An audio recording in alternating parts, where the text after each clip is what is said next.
kutaura kunopa mukadzi permanent injury. Pane kumwe kutaura kunopa murume permanent injury. Murume haasekwe nourema hwekuberekwa kwake, mukadzi haasekwe nourema hwekuberekwa kwake. Musafa makazobata nhau idzodzo. Inedzi permanent injury yekuti mukagarisana zvenyu asi wabvisa mwoyo munhu paaifa nhangu paine mwoyo wake.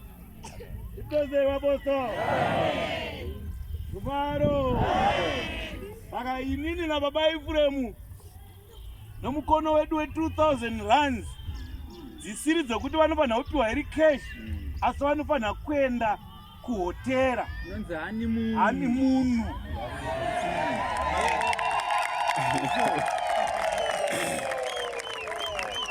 Hapana baba. 2000 rands yangu haisiye mahara.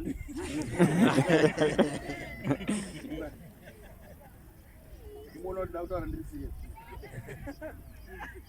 Mzungu.